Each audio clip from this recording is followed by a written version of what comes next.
नमस्कार दोस्तों, back to our channel friends. मैं आप सबका अपने चैनल स्टॉक्स फॉर लाइफ पे बहुत स्वागत करता हूँ। दोस्तों ये फैमिली में बस आज मंगलवार का दिन 27 सितंबर रही बात भारतीय बाजार की, तो फ्लैट नोट के संग हमें आज के दिन क्लोजिंग दिखाई ज़रूर दी है, बट इंटरडे की बात की जाए काफ़ी वोलेटाइल डे आज का दिन हमें दिखाई ज़रूर दिया था। हम जहाँ पोर्टफोलियो की बात की जाए काफ़ी अप्स एंड डाउन्स हमें दिखाई पड़े, कई पोर्टफोलियो अप तो कभी पोर्टफोलियो डाउन हमें दिखाई पड़ा, बट एट द एंड में हमें फ्लैट क्लोजिंग देखने को मिल चुकी है। तो जिनका कल का दिन बहुत ही इंपॉर्टेंट होने वाला है और यहाँ पे गैस प्राइम मिनिस्टर मोदी की बात की जाए एक इमरजेंसी मीटिंग करने वाले हैं और इसका जो फल होगा वो तो गैस हमें कल के दिन ही समझ में आएगा। लेकिन यस, बहुत लोगों ने गैस हमसे एक बहुत ही इंपॉर्टेंट सवाल पूछा कि ऑफकोर्स गैस इन्फ्लेशन की चपेट में सारे वर्ल्ड अभी देखने को मिल रहे हैं और रिसेशन का जो खतरा है भारत में तो थोड़ा कम है, लेकिन यस पूरे विश्व के बाजार में काफ़ी हावी होता हुआ देखने को मिल रहा है। और क्या होगा कि आने वाले 1-2 साल में अगर विश्व का बाजार बहुत ही अंडर परफॉर्म करेगा तो इंडियन इक्विटी मार्केट में पैसे बनेंगे या फिर नहीं, क्या इधर पे अर्ली स्टेज पे एग्जिट करना सही होगा, नहीं होगा, प्रॉफिट को बचाना सही होगा, नहीं होगा।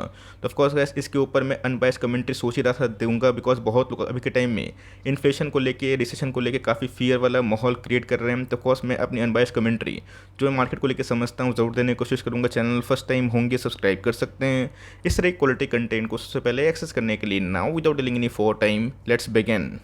आज के कारोबार की बात की जाए निफ्टी एकदम फ्लैट ट्रेड करता हुआ दिखाई पड़ा, बट इधर पे गैस इंटरेस्टिंग बात क्या था, 17,000 का जो साइकोलॉजिकल लेवल है निफ्टी गैस बार बार इसको सस्टेन करने की कोशिश कर रहा है। कल के दिन की बात की जाए यही गैस लेवल्स हमें देखने को मिले थे। तफकोर्स गैस निफ्टी भी चाह नहीं रहा है कि 17,000 का लेवल तोड़े, लेकिन यस अगर गैस ग्लोबल सेल ऑफ आएगा तफकोर्स हमारे मार्केट में भी एक सेल ऑफ हमें देखने को मिल सकती है। अभी का जो मुद्दा है ये देखना बहुत ही इंपॉर्टेंट है, बिकॉज मैंने क्या बताया कि इसके समय समय पे जो मुद्दा है वो चेंज होता हुआ देखने को मिलता है। और जो फियर का माहौल होता है, पैनिक का माहौल होता है, इसको आप कितना वाइसली हैंडल करते हैं। इक्विटी मार्केट में गैस जीतने की संभावना उतनी हद तक हाई हो जाती है। आपने देखा कि 2020 से गैस खराब क्या होगा, जहाँ पे गैस पूरा मार्केट कोलैप्स हो गया था, लोग घर से निकल नहीं रहे थे, डिमांड जीरो हो गया था। और उसके बाद मार्केट ने ठीक पैसे बनाए। 2.5 साल के बाद भी गैस मार्केट में काफ़ी उतार चढ़ाव वाला साल हमें देखने को मिला, बट जिन्होंने गैस रिस्पॉन्सिबिलिटी से अपने पैसे लगाए, थोड़ा सा फियर को कंट्रोल किया और कंपनी पे फेथ किया, उनके पैसे बने।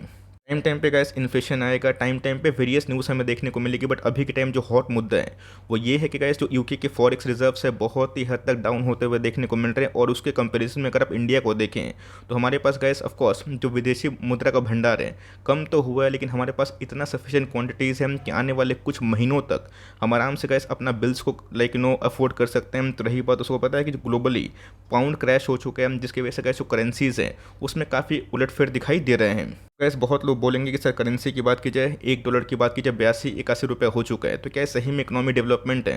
तो ऑफकोर्स गैस अगर आप उस सेंस में देखें तो बहुत ही निराशाजनक जो आंकड़े हैं दिखाई पड़ेगा। बट ये अगर आप ग्लोबल इकोनॉमी को फॉलो करें, उनके जो करेंसीज को फॉलो करें, तो ऑफकोर्स वो तो वीक करेंसी है नहीं, लेकिन यस उसके कंपेरिजन में गैस हमारा रुपया कमज़ोर नहीं है, वही मजबूती हुआ है। इसका जो प्रूफ है मैं आपको दिखाने की कोशिश ज़रूर करूँगा। तो जिनका हाल फिलहाल में जो टैक्स प्लान हुआ था ब्रिटेन में, उसकी वजह से गैस मार्केट में अच्छी खासी फॉल हमें ब्रिटिश बाजार में दिखाई पड़ी। और गैस 4 डिकेट का जो लो है ब्रिटिश पाउंड आ चुका है।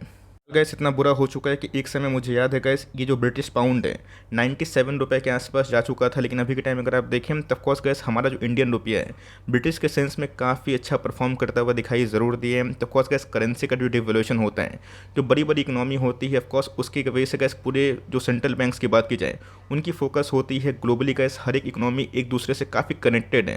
और मुझे गैस वो दिन याद है 2014-15 की मैं बात बोलो, जहाँ पे गैस चाइनीज़ युआन में भी एक भारी भरकम फॉल देखने को मिली थी, बट उसके बावजूद भी गैस मार्केट ने 3-6 महीने के बाद बहुत ही अच्छा और परफॉर्म किया था। तो ऑफकोर्स हमारा रुपया गैस डॉलर के अगेंस्ट में तो काफ़ी कम तो हुआ है, लेकिन पाउंड के अगेंस्ट में अगर आप देखें तो हमारा रुपया गैस कमज़ोर नहीं, इवन थोड़ा सा क्या काफ़ी मजबूत हुआ है। मैं आपको हमेशा जो मुद्दा है एकदम क्लियर कट बताने की कोशिश करता हूँ। मार्केट में गैस लोग आएंगे, लोग का अलग अलग परसेप्शन होता है, मेरा ही परसेप्शन है, बिकॉज एक मैं लॉन्ग टर्म इन्वेस्टर हूँ। 3-6 महीने में गैस क्या होने वाला है इसमें मैं ज़्यादा दिमाग खर्च नहीं करता हूँ। आने वाले 3 साल, 5 साल, 10 साल मार्केट में कैसा बिहेवियर हो सकता है, इसको फोकस करने की आपको हमेशा सलाह देता हूँ। तो रिसेशन की प्रोबेबिलिटी की बात की जाए, आप देख सकते हैं कि इसके देश विदेश में अभी के टाइम क्या प्रोबेबिलिटी है, जहाँ पे जर्मनी सबसे हाई रिस्क पे आ चुका है एनर्जी क्राइसिस के बाद। उसके बाद इटली की बात की जाए, यूरोप की बात की जाए, फ्रांस की बात की जाए, यूएस की बात की जाए, तो अगर आप इंडिया को देखेंगे तो नील की प्रोबेबिलिटी हमें दिखाई पड़ रही है। और यही रीज़न है इसके पिछले कुछ समय से बहुत लोग इस मार्केट में करेक्शन नहीं हो रहा है, इंडियन मार्केट में इसको लेकर डाइजेस्ट नहीं कर पा रहे हैं। तो ऑफकोर्स इस बात की कोई गारंटी नहीं कि आने वाले कल मार्केट नहीं गिरेगा, लेकिन गिरता है। तो आप देख सकते हैं जो बड़ी बड़ी इकोनॉमी है गाइस, जहाँ पे रिसेशन का फियर काफ़ी हाई हाई है और हाई चांसेस हैं कि उनमें चपेट हमें दिखाई देगा। बट इंडिया की बात की जाए, इंडोनेशिया की बात की जाए, इन सबको दोस्तों उतना फ़र्क नहीं पड़ेगा। और इंडिया की बात की जाए, आप देख सकते हैं गाइस कि एकदम ऑलमोस्ट नील की प्रोबेबिलिटी दिखाई दे रही है। इसके पीछे कारण क्या है दोस्तों, मैं आपको साफ साफ बताना चाहता हूँ। बिकॉज आपको पता है कि हाल फिलहाल में इंडिया ने बहुत ही अपने पड़ोसी मुल्क से, या फिर बात की जाए बहुत ही फ्रेंडली मुल्क से, जैसे रशिया की बात की जाए, उनसे तेल परचेस करना स्टार्ट किया था डिस्काउंटेड प्राइस में। और बहुत ही कम टाइम में guys Russia third number of exporter बनता हुआ दिखाई पड़ा इंडिया के हक में। तो कॉस गाइस ब्रेंट क्रूड एक ऐसा कंपोनेंट हमें दिखाई पड़ता है, सब्सटेंस दिखाई पड़ता है, जिसका कम होना भारतीय बाजार के लिए बहुत ही अच्छी बात है। अगर दोस्तों ये जो प्राइस है 130 120 के आसपास होता है, तो इंडिया में भी कैसे बहुत ही हाई चांसेस होते हैं कि रिसेशन हिट कर जाता। ऐसे जितना कम होगा, आपको अच्छे से पता है कि हमारा जो बिल्स हैं वो बहुत ही कम होते हुए देखने को मिलेंगे। लेकिन यस, यहाँ पर गैस प्रश्न है कि आने वाले दिनों में ये क्रूड के प्राइस के आने वाले दिनों में और भी टूट सकते हैं।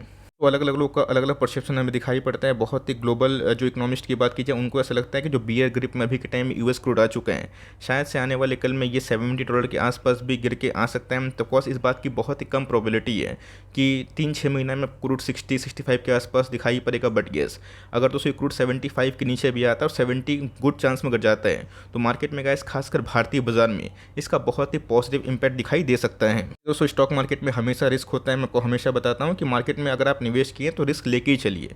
कि मार्केट फॉल हुआ, 1-2 साल पैसे नहीं बने, तो ऑफकोर्स मैं होल्ड कर पाऊंगा। मैं गाइस कभी भी आपको लेवरेज लेके ट्रेडिंग करने की सलाह नहीं देता हूँ। ना बोलता हूँ कि पड़ोसी से पैसा उधार लेके इसमें पैसा लगाऊं। अगर आपके पास पैसे हैं और उस पैसे का ज़रूरत आपको 1 साल 2 साल 3 साल 5 साल नहीं है, तो उतना ही पैसा लगाइए जितना मार्केट नहीं चलेगा। तो पैनिक ना हो। तो ऑफकोर्स गाइस मार्केट में हमेशा गुड न्यूज़ नहीं होती, बैड न्यूज़ की बात की जाए, डॉलर का एप्रिसिएशन और रुपये का डिवैल्यूएशन, तो ऑफकोर्स गाइस ये करेंसी में ऑफकोर्स हमें लाइक एक डेवलपमेंट देखने को मिल रही है यूएस में। लेकिन दोस्तों इधर पर अगर आप देखें इंडियन मार्केट में, अगर आप दूसरे करेंसी से कंपेयर करें, तो हालत काफ़ी सुधार हमें दिखाई पड़ रहा है। तो कभी भी गाइस कोई भी इंडेक्स की बात की जाए, चाहे वो बॉन्ड मार्केट की बात की जाए, इक्विटी मार्केट की बात की जाए, क्रूड की बात की जाए, करेंसी की बात की जाए, हमेशा नहीं भागेगा। बीच में कैसे उसमें गिरावट होगी, बीच में तो कैसे क्रूड बहुत भाग रहा था और बहुत सारे इकोनॉमिस्ट ने 170 180 का टारगेट दिया था। अगर आज की बात की जाए तो क्रूड 85 के नीचे है। तो ध्यान रखिएगा, ये बुरा टाइम है। और मेरा ऐसा मानना है कि जैसे कैसे रिसेशन का जो फियर है आने वाले कुछ क्वार्टर्स में खराब से थोड़ा सा बेटर हमें दिखाई पड़ेगा। और यूएस इन्फ्लेशन थोड़ा सा गैस कंट्रोल अगर होता है, तो मार्केट में जिस रफ्तार से गिरावट हो रही है, उसी रफ्तार से गैस इमर्जिंग कंट्री में तेजी का माहौल बन सकता है। अगर आप देखें तो यूके के पास गैस उतना फॉरेक्स रिजर्व नहीं है जितना भारत के पास हमें दिखाई पड़ता है। और अगर आप देखें मॉर्गन स्टैनली का इस कथन हमें दिखाई पड़ रहा है कि अगर हम लोग अपना जो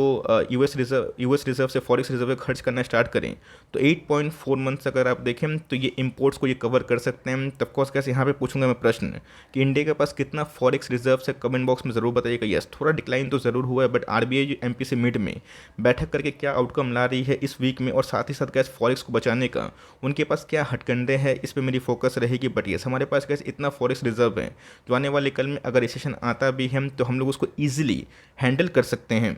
पे गाइस अगर आप देखें पीएम मोदी की एक बहुत बड़ी बैठक कल हमें देखने को मिल सकती है, जहां पे गाइस काउंसिल ऑफ मिनिस्टर के साथ पीएम मोदी 28 सितंबर को इन्फ्लेशन को लेके और इकोनॉमी आउटलुक को लेके डिस्कस करेंगे। और ऑफकोर्स त्यौहार व्यवहार हमें देखने को मिल रहे हैं। तो यहाँ पे guys CPI inflation, retail inflation आने वाले कल में कैसे हो सकते हैं, इसको लेके भी एक मॉनिटरी हमें देखने को मिल सकती है। तो गाइस कल का दिन पीएम मोदी क्या अनाउंस कर रहे हैं, इससे पूरे बाजार की फोकस हो सकती है। एक बात दोस्तों, अगर आप देखें जो मुद्दा है वही हमें दिखाई पड़ता है। ऑफकोर्स हमारे जगह इस एक्सटर्नल अफेयर्स मिनिस्ट्री हमें दिखाई पड़ता है, या फिर काउंसिल ऑफ मिनिस्ट्री की बात की जाए, जो एक्सटेंडेड काउंसिल मिनिस्ट्री हमें दिखाई पड़ती है। इसमें गैस जो न्यूज़ हमें दिखाई देगी वो गैस हाईली जो इन्फ्लेशन हम लोग बीट कर पा रहे हैं फिर नहीं कर पा रहे हैं, और इसको आने वाले दिनों में गैस कैसे कंट्रोल करना है, इस पे भारतीय बाजार की काफ़ी फोकस है। तो ऑफकोर्स गैस इंडियन इकोनॉमी अभी के टाइम आउट परफॉर्म क्यों कर रहा है आपको समझ में आ चुका है। बिकॉज इंडिया में जो गैस रिसेशन का खतरा है, ऐसा नहीं कि पूरा टल चुका है, अगर आता भी है तो हम लोग उसको मैनेज कर सकते हैं। बट ये अगर गैस ग्लोब ही गिरेगा, हमारे अगल बगल पूरा तबाही मचेगा, तो उसका जो सेंटीमेंट है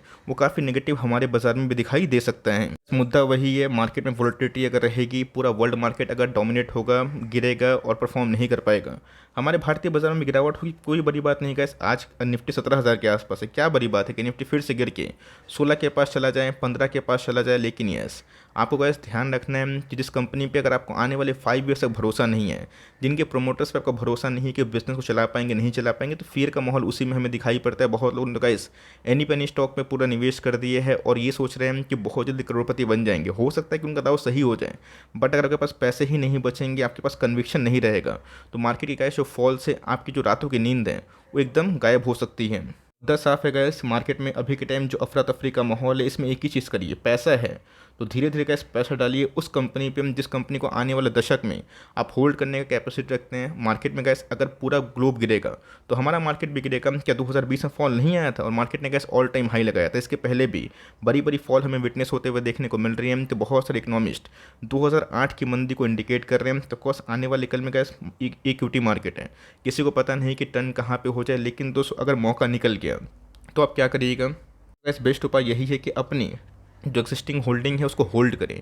पैसे हैं तो धीरे धीरे ऐड करें। आने वाले 3-6 महीना साल भर में अगर मार्केट ऐसे ही डाउन हुआ, रेंज बाउंड हुआ, तो पैसे बनेंगे।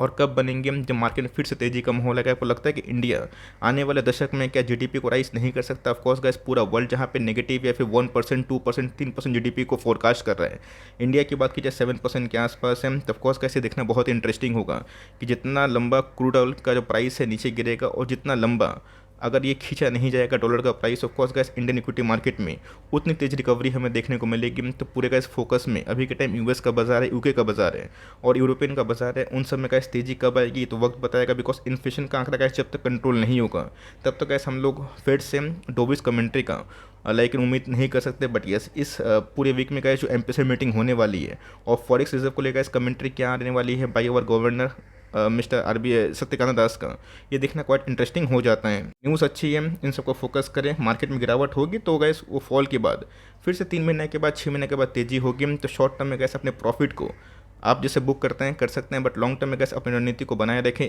3-6 महीना, साल भर, 1.5 साल, 2 साल परेशान आपको करेगा मार्केट, बट जिन्होंने गैस लंबा होल्ड किया 5 ईयर्स 7 ईयर्स, आप उनसे जाकर पूछें, वो एक ही बात बोलेंगे कि लॉन्ग टर्म होल्ड करने से पैसे बनते हैं और तभी पैसे बनेंगे जब कन्विक्शन के संग डिप में आप अच्छी क्वालिटी के स्टॉक को होल्ड करें, ऐड करें और अपनी एलोकेशन को बरकरार रखें। आई होप मेरा एफर्ट आपके लिए हेल्पफुल था, कंटेंट सही लगा लाइक ज़रूर करिएगा। चैनल फर्स्ट टाइम होंगे सब्सक्राइब करके बेल आइकन को प्रेस करना भी ना भूलिएगा। तो गैस मिलते हैं जल्दी ही, तब तक के लिए bye. Thanks for listening friends, God bless you all.